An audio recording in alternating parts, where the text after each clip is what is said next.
नमस्कार दोस्तों, आपका स्वागत है हमारे YouTube चैनल पढ़ाई पर। दोस्तों, चैनल पर आप नए हैं तो चैनल को सब्सक्राइब कर लीजिए और बेल आइकन को प्रेस कर लीजिए ताकि सबसे पहले नोटिफिकेशन आपको मिल जाए जो भी चैनल पर नए वीडियो अपलोड किए जाते हैं। तो दोस्तों, नया एक विषय है भारतीय राज्य व्यवस्था, जो अधिकतर प्रतियोगी परीक्षाओं में आता भी है। उससे संबंधित काफ़ी सारे क्वेश्चन पूछे जाते रहे हैं। आज का जो लेक्चर है भारतीय राज्य व्यवस्था पर आधारित है। तो जानेंगे भारतीय राज्य व्यवस्था से किस प्रकार के सवाल आ सकते हैं। तो सबसे ज़्यादा महत्वपूर्ण जो प्रश्न बनते हैं आपके संवैधानिक विकास से बनते हैं, किस प्रकार से भारत में संविधान का विकास हुआ। और ये आपका जो टॉपिक है आज का, ये आपका मॉडर्न इंडियन हिस्ट्री और आपका जो पॉलिटी है, दोनों का संयुक्त रूप से आप विषय है। दोनों में आप पढ़ते होंगे इसको, क्योंकि कोई भी चीज बनती है जो भी आज वर्तमान है उसका कोई ना कोई इतिहास जरूर रहता है। तो ये आपका भारतीय जो इतिहास है, आधुनिक भारत का इतिहास, उसका भी हिस्सा है। भारतीय राज्य व्यवस्था उसका भी हिस्सा है। तो ये दोनों का संयुक्त हिस्सा है। तो जानेंगे भारत का जो संवैधानिक विकास है वो कैसे शुरू हुआ, उसमें किस किन चीजों का महत्वपूर्ण, अधिनियमों का विशेष महत्वपूर्ण योगदान है। तो शुरू करते हैं दोस्तों। संवैधानिक विकास। भारत में संवैधानिक विकास के क्रम में बहुत सारे महत्वपूर्ण अधिनियमों का विशेष महत्व है, जो इस प्रकार हैं। जो अगली स्लाइड में आपको एक एक करके बताया जाएगा कि किस किस अधिनियम का क्या क्या योगदान है। तो कड़ी में पहला है आपका रेगुलेटिंग एक्ट 1773, रेगुलेटिंग एक्ट 1773 का। ठीक, इसमें क्या किया, क्योंकि काफी समय से आप देखे होंगे जब ईस्ट इंडिया कंपनी भारत में एक प्रकार से व्यापारिक कंपनी बन के आई, फिर धीरे धीरे बंगाल को धीरे धीरे उन्होंने कैप्चर किया, फिर उड़ीसा को, इस प्रकार से पूरा उन्होंने इंडिया कैप्चर कर लिया। तो उनको रेगुलेट करने के लिए भी कुछ एक्ट बनाना पड़ा इंग्लैंड को। तो उसी परंपरा में रेगुलेटिंग एक्ट कंपनी को रेगुलेट करने के लिए बनाए गए। तो उसी में पहला है आपका 1773 का रेगुलेटिंग एक्ट। इसमें क्या किया गया, इसमें ईस्ट इंडिया कंपनी पर संसदीय नियंत्रण की स्थापना हो गई। क्योंकि ये ईस्ट इंडिया कंपनी थी, ये कंपनी थी, इसका मेन उद्देश्य था लाभ कमाना, प्रॉफिट कमाना। तो ईस्ट इंडिया कंपनी को भारत में सिर्फ उनका एक ही मकसद था, किसी प्रकार से हम अपना प्रॉफिट गेन करें। लेकिन 1773 का जो रेगुलेटिंग एक्ट आया, इसमें इस कंपनी पर संसदीय नियंत्रण, वहां की जो पार्लियामेंट थी इंग्लैंड की, उसका इस पर हस्तक्षेप होने लगा। यानी कि संसदीय नियंत्रण के अंतर्गत ये कंपनी आने लगी। और ठीक, आगे देखिए, इसमें बंगाल के गवर्नर को बंगाल, मुंबई और मद्रास तीनों प्रेसिडेंसियों का गवर्नर जनरल बनाया गया। उस समय प्रेसिडेंसी बोले जाते थे ये सब। तो बंगाल का भी जो भी उस समय गवर्नर नियुक्त किया जाता था, वो इन तीनों जगह का, बंगाल, मुंबई और मद्रास, इन तीनों प्रेसिडेंसियों का वो गवर्नर जनरल बनाया गया। यानी कि वो बंगाल का जो भी गवर्नर होगा वो आपको बंगाल, मुंबई और मद्रास तीनों का गवर्नर जनरल अपने आप बन जाएगा। ठीक, आगे देखिए, आगे कोलकाता में एक सर्वोच्च न्यायालय की स्थापना की गई। ठीक, ये भी एग्जाम में कई बार पूछा जाता है कि सर्वोच्च न्यायालय की स्थापना कहां पर की गई। तो इसकी स्थापना की गई कोलकाता में। ठीक, और इसमें एलिजा एम्पे आपके मुख्य न्यायाधीश नियुक्त होते हैं। ठीक, आगे देखते हैं। और इस सर्वोच्च न्यायालय की जो स्थापना की गई, अगर इसमें कोई निर्णय से संतुष्ट नहीं होता है तो इस निर्णय के विरुद्ध सम्राट के सम्मुख अपील की जा सकती थी।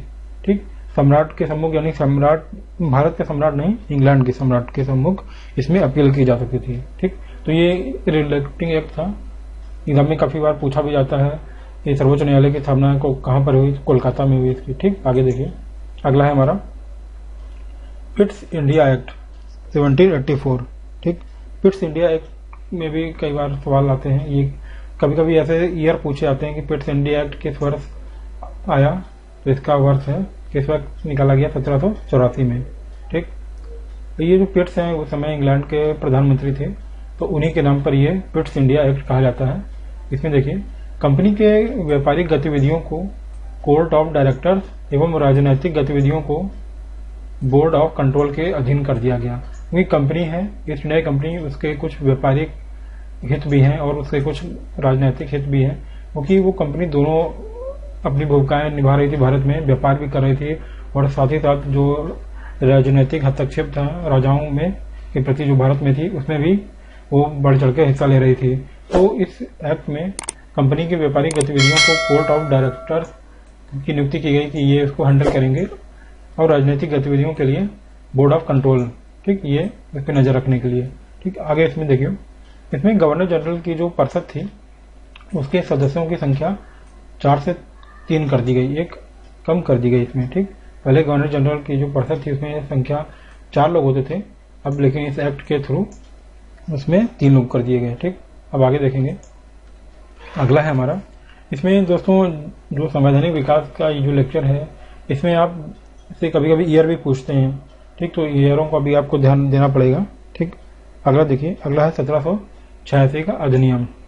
इस अधिनियम में क्या किया गया, इसमें जो गवर्नर जनरल होता था उसको ही मुख्य सेनापति बना दिया गया। ठीक, गवर्नर जनरल अब मुख्य सेनापति की भूमिका में आ गया। ठीक, और इस गवर्नर जनरल को वीटो पावर की पावर दी गई, वीटो पावर, यानी कि वो जो उसके साथी लोग हैं अगर गवर्नर जनरल उनसे एक राय नहीं रखता है तो वो अपनी शक्ति का प्रयोग करते हुए, वीटो पावर का उपयोग करते हुए उसको निरस्त कर सकता है। ठीक, वीटो पावर एक प्रकार से निषेध की शक्ति है, मानने की शक्ति है। अगर 4 लोग हैं, 4 लोगों में से जिसमें एक गवर्नर जनरल भी है तो 3 लोग किसी एक मत में हैं और गवर्नर जनरल नहीं है तो वो गवर्नर जनरल अपने वीटो पावर से उस फैसले को निरस्त कर सकता है, क्योंकि अधिकतर बहुमत में होता है कि 3 लोग हैं, एक फेवर में अगर एक नहीं है तो बहुमत वाला मान लिया जाता है, लेकिन इसमें वीटो पावर दी गई थी तो वो निर्णय को बदल सकता था। ठीक, आगे देखेंगे, अगला है 1793 का चार्टर एक्ट। इस चार्टर एक्ट में जो ईस्ट इंडिया कंपनी थी उसके व्यापारिक अधिकार को 20 साल के लिए बढ़ा दिया गया था, क्योंकि ईस्ट इंडिया कंपनी जब यहाँ व्यापार कर रही तो ऑब्वियस सी बात है जब उसका प्रॉफिट इंग्लैंड की और कंपनियों ने भी देखा तो उनके मन भी रहा होगा कि ईस्ट इंडिया कंपनी की तरह मैं भी हम लोग भी व्यापार करें जाके। तो इसी परंपरा में ईस्ट इंडिया कंपनी का जो व्यापारिक अधिकार था, क्योंकि उन्होंने ऑब्वियस सी बात है दबाव डाला होगा वहां पे, तो उन्होंने अपना 20 साल के लिए टर्न जो है बढ़वा लिया। 1793 चार्टर एक्ट में व्यापारिक अधिकार उसका 20 साल के लिए और बढ़ा दिया गया। एग्जाम में पूछा भी जाता है कि कंपनी का व्यापारिक अधिकार 20 साल के लिए किस एक्ट के द्वारा बढ़ाया गया, तो उसका आंसर होगा हमारा 1793 के चार्टर एक्ट के द्वारा। अब आप यहाँ गौर करिएगा, चार्टर एक्ट जो है हर 20 साल में चार्टर एक्ट निकाले गए हैं। ठीक, आगे देखिएगा, अगला हमारा है चार्टर एक्ट 1813। ठीक, 1813 का चार्टर एक्ट। अगर दोस्तों वीडियो अच्छा लग रहा हो तो लाइक करिएगा। चैनल अगर आपने सब्सक्राइब नहीं किया है तो सबसे पहले पॉज करके वीडियो को आप सब्सक्राइब जरूर कर लीजिए और बेल आइकन को प्रेस कर लीजिए ताकि आपको नए नोटिफिकेशन मिल जाएं जो भी नए वीडियो अपलोड किए जाते हैं चैनल पर। अगर दोस्तों आप चैनल के टेलीग्राम ग्रुप से ज्वाइन होना चाहते हैं तो इसका लिंक भी आपको डिस्क्रिप्शन में मिल जाएगा। इस पर आप क्लिक करके चैनल के टेलीग्राम ग्रुप से ज्वाइन हो पाएंगे ताकि आपको जो वीडियो आपको इस तरह से नहीं मिल पाई होगी वो आपको एक जगह सारी मिल जाएगी। ठीक, आगे देखते हैं 1813 का चार्टर एक्ट। इसमें क्या किया गया, इसमें कंपनी का जो व्यापारिक एकाधिकार था जो 20 साल के लिए बढ़ा दिया गया था इससे पूर्व के एक्ट में, चार्टर एक्ट में, उसको उन्होंने समाप्त कर दिया गया। ठीक, कंपनी का व्यापारिक एकाधिकार समाप्त हो गया। ठीक, अब ये व्यापार में जो मोनोपोली थी इस कंपनी ईस्ट इंडिया कंपनी की वो समाप्त कर दी गई, लेकिन इसमें चीन के साथ और चाय का व्यापार जारी करने की इनको छूट दी गई। ये भी एग्जाम में कई बार आता है कि किस चार्टर एक्ट के द्वारा चाय का व्यापार और चीन के साथ व्यापार करने की कंपनी को छूट दी गई। तो चार्टर एक्ट था 1813 का चार्टर एक्ट। आगे इसमें देखिए, इसमें भारत में शिक्षा के विकास के लिए प्रतिवर्ष 1 लाख रुपए देने का भी प्रावधान किया गया, यानी भारत में जो भी शिक्षा के विकास के लिए 1 लाख रुपए प्रतिवर्ष दिए जाएंगे। ठीक, आगे इसमें देखिए, इसमें अन्य यूरोपीय जो थे उनको भारत में जमीन खरीदने और बसने की अनुमति प्रदान की गई, क्योंकि यूरोप में आप सिर्फ एक इंग्लैंड के अलावा भी बहुत सारे कंट्री हैं, बहुत सारे देश हैं, वो भी भारत में आते थे, तो उनको यहाँ पे जमीन खरीदने और बसने की अनुमति नहीं थी इस एक्ट से पहले। लेकिन इसमें चार्टर एक्ट 1813 में उनको भारत में जमीन खरीदने एवं बसने की अनुमति प्रदान कर दी गई। ठीक, आगे देखेंगे, अगला हमारा है चार्टर एक्ट 1833। ठीक, इसमें कंपनी के समस्त व्यापारिक एकाधिकार समाप्त हो गए, क्योंकि इससे पहले के एक्ट में आपने देखा होगा चीन के साथ और चाय का व्यापार जारी था, लेकिन इस एक्ट में कंपनी के सारे व्यापारिक एकाधिकार को समाप्त कर दिया गया। अब कंपनी को मात्र राजनीतिक कार्य का अधिकार मिला। ठीक, क्योंकि अब व्यापारिक का अधिकार का सारा समाप्त हो गया तो कंपनी का अब एक ही काम रह गया, राजनीतिक कार्य का। ठीक, और यहाँ भी उसका जो राजनीतिक कार्य का अधिकार था वह ब्रिटिश क्राउन के नाम पर होता था। ठीक, अब जो ईस्ट इंडिया कंपनी भारत में कोई भी राजनीतिक संधियां करेगी तो वो ब्रिटिश क्राउन के नाम पर की जाएगी, ये एक्ट में कहा गया। आगे देखिए, इसमें बंगाल का जो गवर्नर जनरल था वो संपूर्ण ब्रिटिश भारत का गवर्नर जनरल बना दिया गया। ठीक, क्योंकि इससे पहले जो बनाया गया था वो बंगाल का 3 ही प्रेसिडेंसियों में होता था, लेकिन इसमें बंगाल का जो गवर्नर जनरल था वो संपूर्ण ब्रिटिश भारत का, जहां जहां भी ब्रिटिश भारत था वहां का गवर्नर जनरल नियुक्त कर दिया गया। ठीक, ये किया गया 1833 के चार्टर एक्ट के द्वारा। ठीक, आगे देखिए, अब कमेंट बॉक्स में बताइएगा भारत का 1833 के चार्टर एक्ट के द्वारा कौन आपका गवर्नर जनरल बनता है। ठीक है, आगे देखिए, इसी में आगे देखिए, भारतीय कानूनों को एकीकृत और संहिताबद्ध करने के लिए विधि आयोग का गठन किया गया। ठीक, और विधि आयोग का जब गठन किया गया तो इसमें प्रथम विधि सदस्य को नियुक्त किया गया लॉर्ड मैकाले को। ठीक, एग्जाम में कई बार पूछा जाता है ये लॉर्ड मैकाले कौन थे, या इस प्रकार से पूछा जा सकता है कि प्रथम विधि सदस्य के रूप में किसको नियुक्त किया गया, तो उसका आंसर होगा हमारा लॉर्ड मैकाले। ठीक, क्योंकि 1833 के चार्टर एक्ट में काफी सारी भूमिकाएं को बदलाव किए गए, तो ये बहुत इंपॉर्टेंट है ये। इसमें आगे देखिए, इसमें भारत में दास्ता जो थी, दास्ता को अवैध घोषित कर दिया गया। एग्जाम में ये भी पूछा जाता है कि किस एक्ट के द्वारा भारत में दास्ता को अवैध घोषित किया गया, तो उसका आंसर होगा हमारा 1833 का चार्टर एक्ट। ठीक, अब अगला देखिए, अगला है हमारा 1853 का चार्टर एक्ट। ठीक, अब ये अंतिम चार्टर एक्ट था। ठीक, क्योंकि हर 20 साल में चार्टर एक्ट निकलते थे, तो ये चार्टर एक्ट 1853 का सबसे आखिरी चार्टर एक्ट था। ठीक, और इस 1853 के चार्टर एक्ट में सरकारी पदों के लिए खुली प्रतियोगिता शुरू हो गई, यानी कि ओपन कंपटीशन होता था सरकारी पदों के लिए। भी एग्जाम में कई बार पूछा गया है सरकारी पदों के लिए किस एक्ट में खुली प्रतियोगिता का प्रावधान किया गया, तो उसका आंसर होगा हमारा चार्टर एक्ट 1853। दोस्तों, इस वीडियो में वही सिलेक्टिव बनाए गए हैं पॉइंट को जो एग्जाम की दृष्टि से आपके उपयोगी हैं। वैसे तो इन एक्टों में बहुत कुछ है, लेकिन जो एग्जाम के परिप्रेक्ष्य में इम्पोर्टेंट है उन्हीं को दिया गया आपके सामने। ठीक, आगे देखिए, आप देखिएगा भारत शासन अधिनियम 1858 गवर्नमेंट ऑफ इंडिया एक्ट। ठीक, अब इसमें देखिए कि 1858 से पहले 1857 की क्रांति हो चुकी है। ईस्ट इंडिया कंपनी जो भारत में रूल कर रही थी ब्रिटिश क्राउन के प्रतिनिधि के रूप में, तो इसमें भारत शासन अधिनियम 1858 में बहुत सारे परिवर्तन किए गए। उसी में भारत सचिव नामक एक नया पद बनाया गया। भी एग्जाम में कई बार पूछा जाता है कि भारत सचिव का पद कब बना, किस अधिनियम में बना, तो 1858 के अधिनियम में बनाया गया। ठीक, आगे देखिए, यह जो भारत सचिव था ये ब्रिटिश मंत्रिमंडल का एक मेंबर होता था, सदस्य था, जो भारतीय मामलों में ब्रिटिश संसद के प्रति उत्तरदायी होता था। ठीक, आगे देखिए, और यह जो था इसमें एक नया ये परिवर्तन किया गया। अब गवर्नर जनरल को वायसराय कहा जाने लगा। ठीक, ये भी एग्जाम में कई बार पूछा गया है, तो अब से कमेंट बॉक्स में बताइएगा इस अधिनियम के द्वारा पहला वायसराय किसको नियुक्त किया गया। ठीक, आगे देखिए, आगे ईस्ट इंडिया कंपनी की सत्ता जो है अब पूरी तरह समाप्त कर दी गई इस एक्ट के द्वारा, और भारत पर ब्रिटिश प्रभु सत्ता स्थापित हो गई। अब सम्राट भारत का प्रशासन चलाएगा कंपनी के स्थान पर। ठीक, यानी ईस्ट इंडिया कंपनी को पूरी तरह से समाप्त कर लिया गया और पूरी जो सत्ता थी सम्राट ने अपने हाथों में ले ली। अब सम्राट ही पूरे शासन को कंट्रोल करेगा भारत में। ठीक, भारत सचिव क्योंकि एक नया पद सृजित किया गया, तो भारत सचिव ही एक तरह से ब्रिटिश क्राउन के रूप में भारत पर जो भी निर्णय लेने हैं उसके द्वारा लिए जाते रहेंगे। ठीक, आगे देखिएगा, आगे है महारानी विक्टोरिया की घोषणा 1 नवंबर 1858। ठीक, इसमें देखिए, इसे इलाहाबाद में लॉर्ड कैनिंग ने प्रस्तुत किया। अभी एग्जाम में पूछा जाता है ये किसने प्रस्तुत किया, इसमें इसका आंसर होगा कैनिंग ने। ठीक, लॉर्ड कैनिंग को भारत में प्रथम वायसराय, जी से पहले जो पूछा था मैंने इसमें आ गया, लॉर्ड कैनिंग को भारत में प्रथम वायसराय और गवर्नर जनरल नियुक्त किया गया। ठीक, अब भारतीय राज्य को आगे से कोई नया विस्तार नहीं दिया जाएगा, यानी कि इस महारानी विक्टोरिया ने जो घोषणा की 1 नवंबर 1858 में, इससे ये निश्चित हो गया कि भारत का जो है, जो भी ब्रिटिश भारत है, उसका कोई नया विस्तार नहीं किया जाएगा, यानी कि कोई नए राज्य नहीं जीत के जोड़े जाएंगे। ठीक, आगे देखिए, आगे है गवर्नमेंट ऑफ इंडिया एक्ट 1861। इसमें जो मेन है वही पॉइंट्स दिए गए हैं आपको इस वीडियो में, ताकि ये वीडियो छोटा रहे, क्योंकि काफी लंबा है, लेंथी, ऐसे पूरा डीपली जाने पे तो बहुत टाइम लग जाएगा आपको।